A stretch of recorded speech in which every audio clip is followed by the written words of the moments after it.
freezer jam presentation.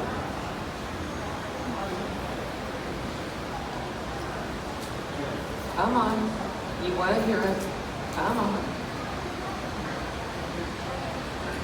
Freezer jam. Strawberry.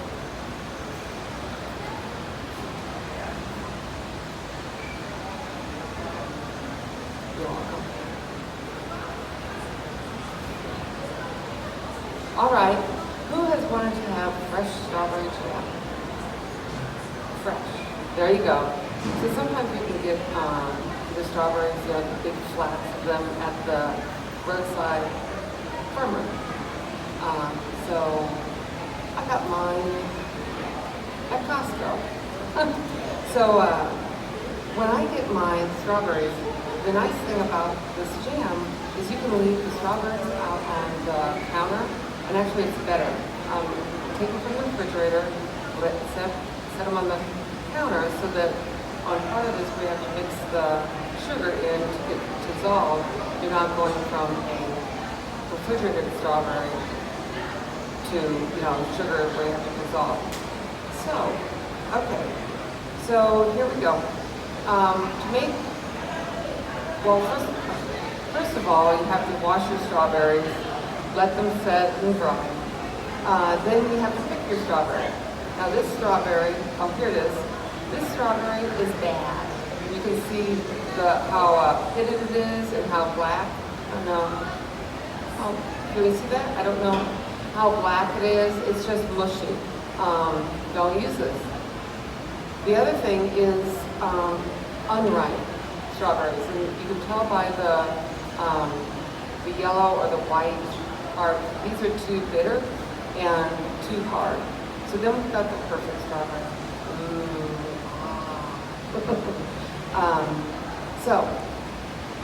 And there's some iffy strawberries.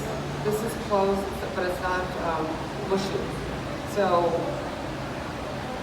then, so the next part, you take the stems or the lid or the tops off. Wrong strawberry. Take the tops off, and it's the tops are the leaves, and part of the core.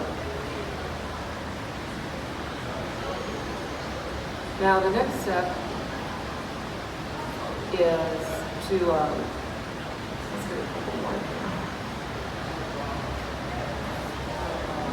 Let me cut some more off.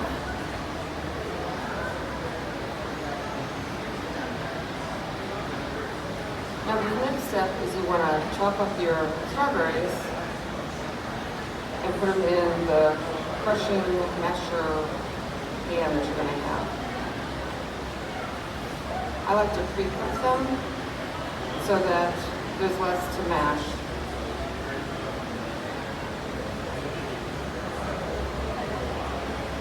And again, this is why it's great to have them room temperature.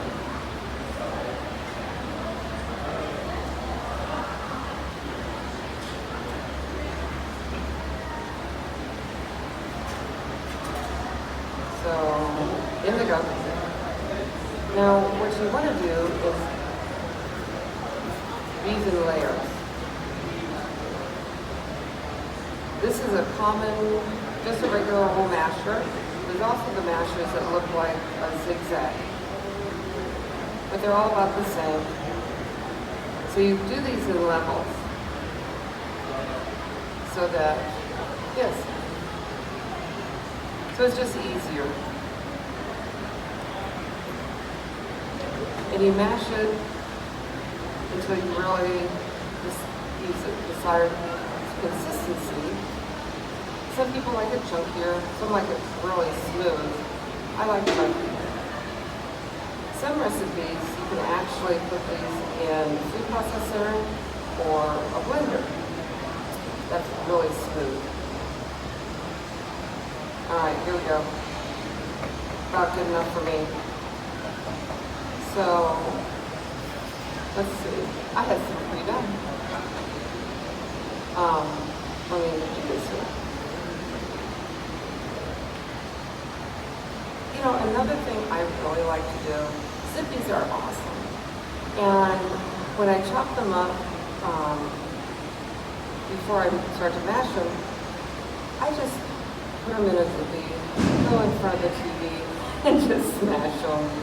It's simple. I also use that methodology when I'm making a regular jam. I like to make the jams that you cook also. Magic. So then there we go. Just add it to it. I don't know if you can see that. Simple, simple. Simple. Stir it up. So now you need to measure out 2 cups. Now, jam is a science. There is a distinct reason why, a specific reason why you measure off exactly the right amount of fruit and sugar, because it's a chemistry assignment. All right, we need 2 cups. And I didn't start off by telling you, this recipe is super simple because it's, there we go. It's right in the box. It's nothing fancy. You open up the package, it's right there. That's the recipe I'm using. I just put some paper clips with it, but that's all I'm using is the recipe out of the box. It's super simple. And on these recipes, there's the pectin, you've got cooked jam, cooked jellies, freezer jam, freezer jellies. They've got stuff even as exotic as hot peppers and grapefruit. So, right, so the recipe calls for 2 cups of strawberries. Let's do it this way. And again, you want to make it a level amount. There we go, just a smidge more. Wow, maybe I had measured them before. Okay, you got the 2 cups of berries. Now, measuring sugar, again, this is a science. When you measure the sugar, you're going to need to make it a level scoop. It's also called scarify or scan. So, for those who might not know, to get a flat level of sugar, I do it this simple way. I get a paper plate. Oops, paper plate. Just scrape it off, and then I know exactly. All right, we need 4 of these. 1, 2, and yes, I count out loud because I forget. And the nice thing about just pouring it out of the bag and onto a paper plate is you really don't have to worry about the mess. Yes, I remember it's 3. And then we got 4. Nice and easy. You've got your 4. And then the nice thing about using this paper plate, you bend it and it goes right on in. You don't have to worry about scooping it out of a container or anything like that. It just makes it super simple. And you just fold it away. All right, here we go.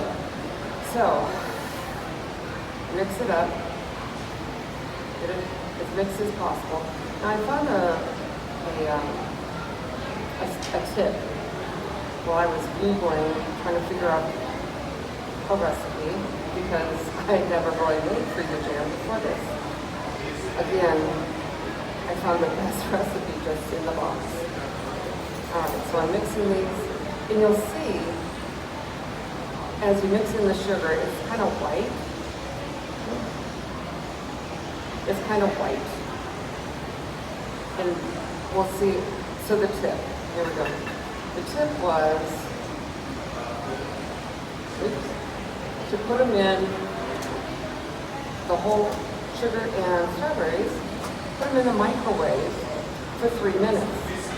So it's not a cooked jam, because with only 3 minutes, oops,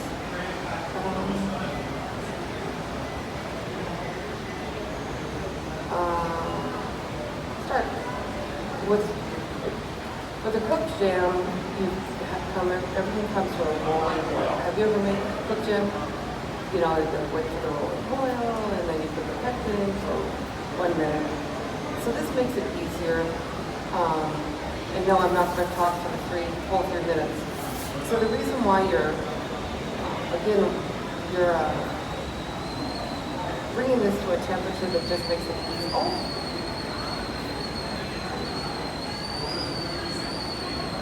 Super. So I have a question. How many strawberries will fit in here to make that jam? How many strawberries does it take to make jam in this one jar, 8-ounce jar?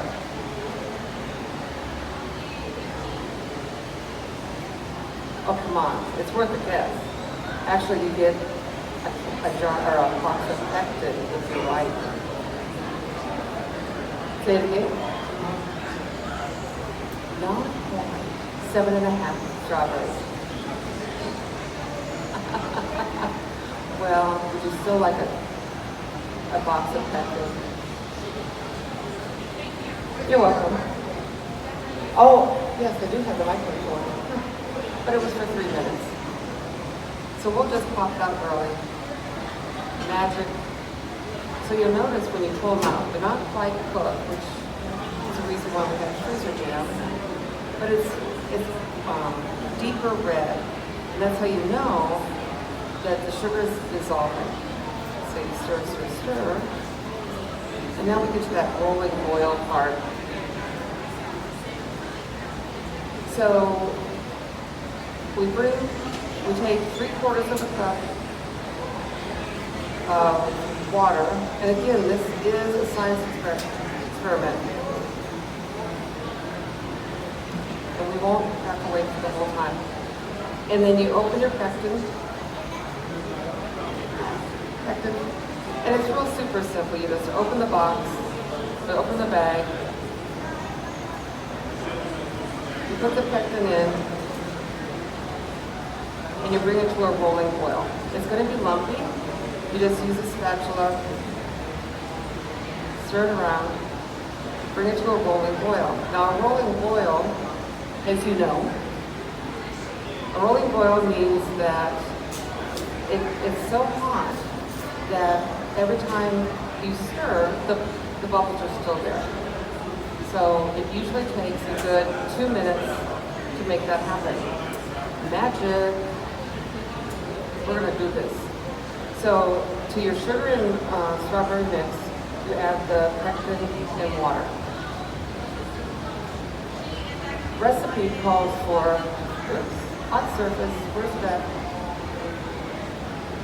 Oh, hot surface. Never mind. Okay.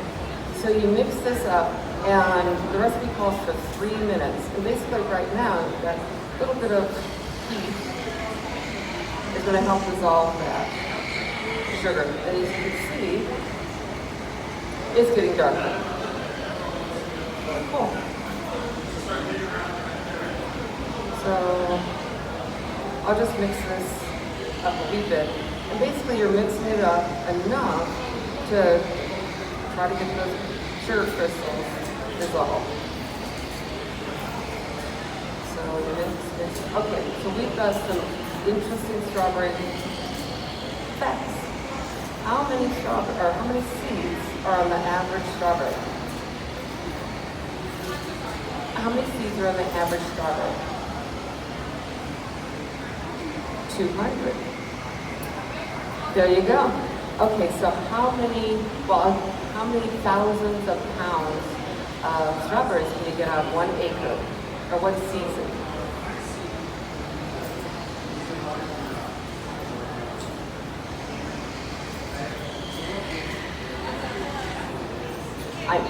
Yeah, 50,000. 1 season. Oh, let's see what other I had. Fun fact, it's the first fruit to ripen in spring. Okay, it's super popular. 94% of America has them in their house. Gosh, you have to hand pick them every 3 days. And they ripen in California April to June, so that's the best time to buy them. Now we'll be able to find strawberries all year long, but you don't want to use those. You're going to get them with the white tops, and they're just look hard and horrible. Fry's has a good sale just a couple weeks before they're really ripe, so I always wait till the second sale, so when they're nice and ripe. And I bought 6 pounds of strawberries for this 6 little jar thing because I wanted to have the best strawberries. So the next part, as we now know, what's your name? Emma? Thanks, Emma. All right, here we go. You don't count, sir. All right, so we're just going to get this over. Well, Emma knows how to do headspace and all that. So, but basically, you've got it all stirred up, and you can listen just to hear if the sugar crystals are dissolved enough. But that's good. So now I'm going to use a nifty little funnel because I like it. But you can use a regular funnel. I would use the funnel rather than just dolloping it in with a ladle. It just makes it easier. So right now is a tricky little thing. Now Emma knows that if you're doing hot, you have to sterilize these. You have to put the product in immediately, wipe the rims, put the lid on, cap, finger tight.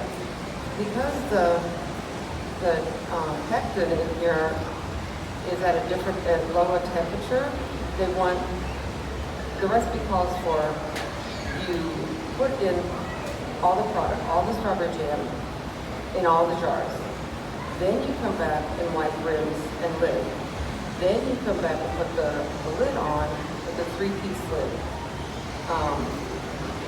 So that's different, but it's because the pectin in there is so much cooler.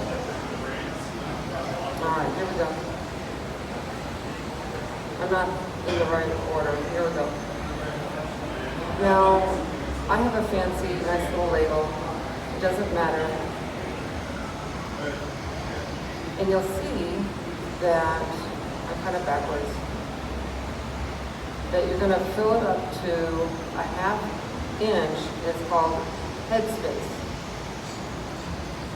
And that headspace just happened to have a really cool measuring. Oh, let's see. And wow, that worked. You measure a 1/2 inch. So, and that's from the bottom of the jam to the top of the rim. And that usually gets to the bottom of the rim of the jar. So we'll fill these all up. Emma, do you have your own ladle? The perfect ladle? So this recipe says it'll get 5 cups or 5 jars. Oops, too much. And it's super simple. If you get too much jam, you just scoop it out. It doesn't take much on the teaspoon to get it to the right level. So there we go. All right. Okay, I'm going to go through the whole thing just to show you that even though the recipe says it's going to have all this 6 jars, that it doesn't always work out that way.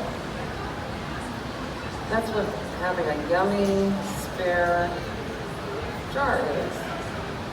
So this is called freezer jam.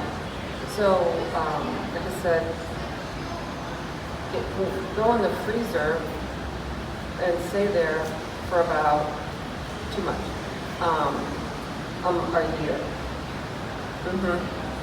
And you wonder why in a freezer you can use glass. And again, this is a nice little extra bit, heavy jar or heavy bowl that you put in the fridge and it won't last because you'll heat it all up. So I did a lot of research, and these mason jars are the best container for the freezer.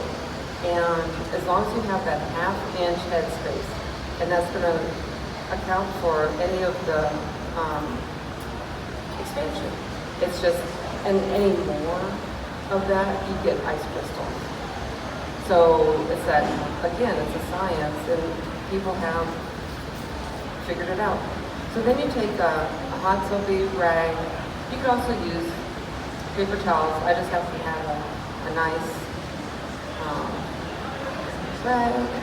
You definitely have to make sure the rings are cleared off, and the rims also. So if you are a little sloppy when you're filling it, no worries, you're going to clean it up anyway. Okay, so this is a 3-part system where you have a gasket or a lid with this nice rubber seal, the ring, and then the jar. So you just put that on there, and it's not hot, which is the difference with the freezer jam. And you just finger tighten it. Now, this one will seal, but sometimes the ring and the lid just won't work. So rather than getting all flustered, I just grab a new ring because it works. It happens.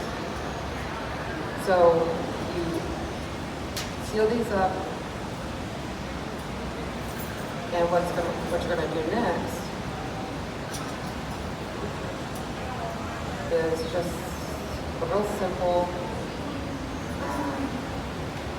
thing of, so now every pectin recipe, whether it's freezer or cooked jam, you let it sit on the counter for 24 hours. It doesn't matter if it's not a real high heat, and the rings aren't to a temperature, that will seal it.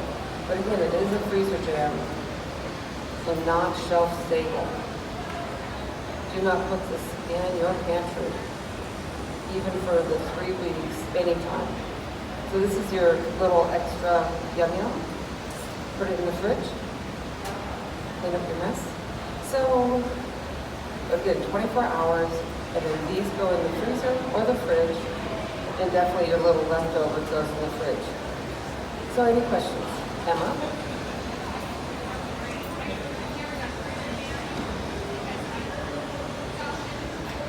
Right. Right. And I have never made freezer jam. And there are some recipes that actually have you take the crushed strawberries, or even if you're too lazy for that, pulse the strawberries in a blender or a food processor, and pour the sugar, pour the pectin, pulse it, put it in the freezer. And what they were using was the powdered pectin in the jar. So just follow the recipe for the amount of pectin. I think this is 1 3/4 tablespoons. So yeah, I've never heard of making a jam just by throwing everything in a blender or a food processor. It was amazing. So now the hardest part is going to be cleaning up. Any questions? It's yummy. Any? You've been sitting there patiently. You've seen her make all these jams. Oh. Well, I never used the microwave either, but it was just this for this freezer jam, and that was just a tip.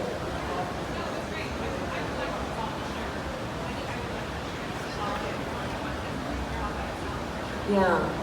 Now, some helpful hints, they say just let it stay on the counter for half a day, just every once in a while stir. One had, I think in the box, it said 10 minutes. So there's a lot of different tricks. Yeah, the one that said half a day, I'm like, really? I guess I'll go clean. But yeah, half a day and stir. But this is super simple. And it's tasty and it has that lovely jewel tone.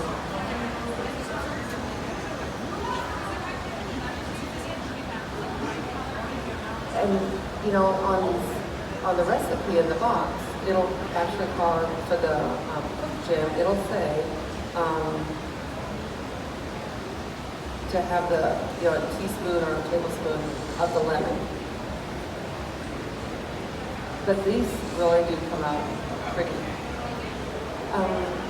So some people ask me, that's a lot of sugar. 2 cups of berries and 4 cups of sugar. Again, it's a science project. You have to have that for this recipe with the pectin. But for those who just want low sugar or Splenda, I believe this recipe in here uses Splenda, but you have to buy the correct pectin. It has to say use less or no sugar. Otherwise, your science experiment will not. It won't set, it won't taste right. So I didn't actually use this on one of the recipes because it was the only box of pectin that wasn't expired in my house. Let's see if there's any other helpful, nothing. So that's my presentation. Oh, you're welcome. As a supplement, side note, I found another recipe and I got first place this year in the fair for it. It's a strawberry banana jam. Yeah, it's so tasty. It's amazing. And so this recipe, it does ask for the lemon juice, but you use obviously the mashed strawberries, and then it's like 1.5 cups of the mashed bananas. It's amazing, and it's amazing. It's amazing. Super easy. You can make it a freezer jam. Any of these regular jams. What's your first place one? Was that a cooked jam or a freezer jam? It was a cooked jam. That being said, you can cook the jam and then freeze it. You don't have to go through the water bath process. So yeah, it's super tasty. Where did you find that? I like that strawberry banana. Where did you find the recipe? Let's see, it was on the internet, and it was made by the Sure Gel, but it was on myfoodandfamily.com. And just look up Sure Gel, and you'll find it. I was so surprised, super tasty. Another jam that I made, and you could buy, is a pumpkin spice banana jam. And it's amazing. And I got awards for that too. But if someone's interested, I have that here. That's another cooked jam? Yes. And that one, I kind of had to do research and kind of tinkered with it. But yeah, banana jam. You can also make a banana butter, which is like apple butter. So yeah. Are you leaving, Emma? So how did you prevent the bananas?